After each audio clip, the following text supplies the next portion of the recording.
Баршаңызға сәлем, сіздермен бірге мен Айдана. Бүгін қыстық өте дәмді ричо салатымен бөлісетін боламын. Әрі дәмді, әрі тез жасалынады. Видео соңына дейін көріп, қызықтай отырып, ұнаса лайк басып тіркеліп алыңыздар. Салатымызға керекті заттар: қызанақ 2 кг, сәбіз 1 кг, тәтті бұрыштан қызылынан жасылынан қолданамын 1 кг, пияз 5 штук, сарымсағымыздан 1 бас жетеді, және де сұйық май 2-3 ас қасық, және қанттан 1 кесе, тұз дәміне қарай 1 шай қасық, уксус 70%-тан 1 ас қасық, қара бұрыштан 15 штук, қара түйіршіктелген лавр жапырағынан 5 штук. Ең алдымен қызанағымызды 2-3 бөлікке кесіп алып, ет тартқыштан өткізіп аламыз. Менде электронды ет тартқыш қолдандым. Егерде сіздерде бұндай ет тартқыш болмаса, қарапайым ет тартқышпен қолдансаңыздар болады. Ақырындап аз-аздан сала отырып, ет тартқыштан өткізіп аламыз.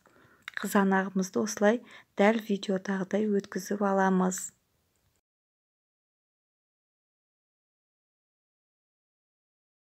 Дайын болған тартылған қызанағымызды үлкен шон ыдысымызға құямыз.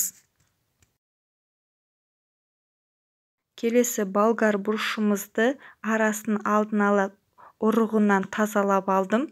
4 бұрышты етіп турап аламыз.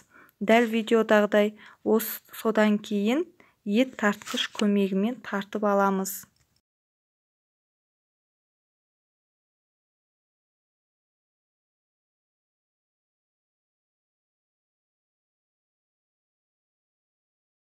Келесі пиязымызды да бірнеше бөлікке бөліп, және сарымсақты ет тартқыштан өткізіп, бұрыштан кейін жақсылап өткізетін боламыз.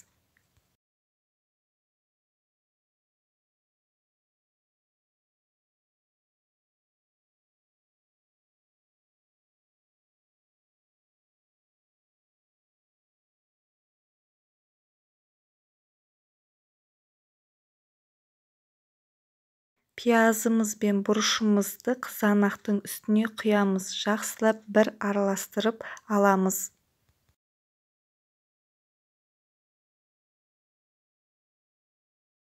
Сәбізді үккіштен өткізіп аламыз. Үккіштен өткізілген сәбізімізді қызанақ қосылған қоспамыздың үстіне саламыз.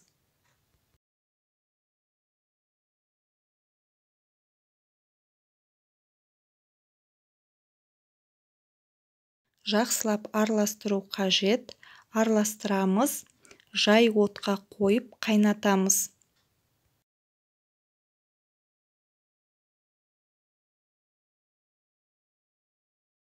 Қайнаған кезде араластырып, 1 ас қасық мөлшермен тұз саламыз.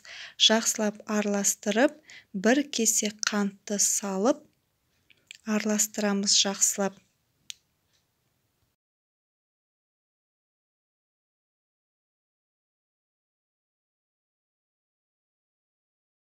Түйіршіктелген қара бұрыш пен лавр жапырағын саламыз, араластырып, жақсылап араластырамыз.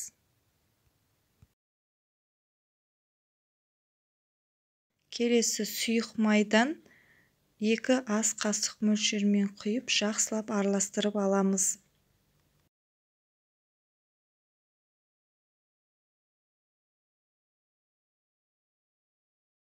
Одан кейін 1 ас қасық мөлшермен уксус 70%-тық қолданатын боламыз. 1 ас қасық мөлшермен құямыз. 1 ас қасықтан асырмаңыздар, өйткені дәмі ащы болып кетеді. Баяу отта 45 минутта қайнатып аламыз. 45 минут өтті. Ыдысқа салып, сәбізді піскенін және дәмін көретін боламыз. Өте дәмді, әрі сәбізімізді де жақсы пісіп шығады. Оған дейін банкаларымыз бен қақпақшаларын булап аламыз. Булап алғаннан кейін Дайын болған лечо салатымызды суытпай банкаларға құйып шығатын боламыз.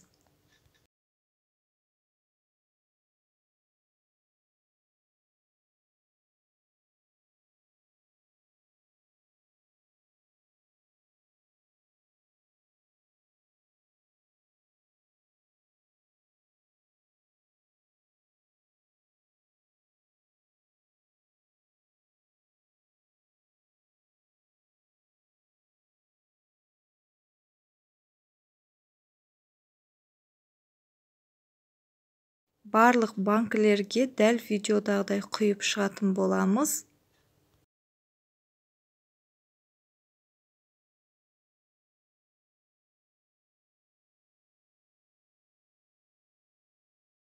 Менде лечо салатынан 5 килограммдай шықты. Осындай 5 банкі 1 литрлік банкілерге жауып алдым.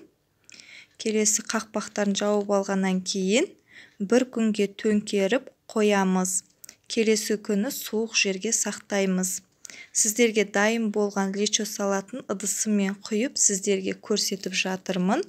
Өте дәмді әрі пайдалы лечо салатым сіздерге ұнайды деп ойлаймын.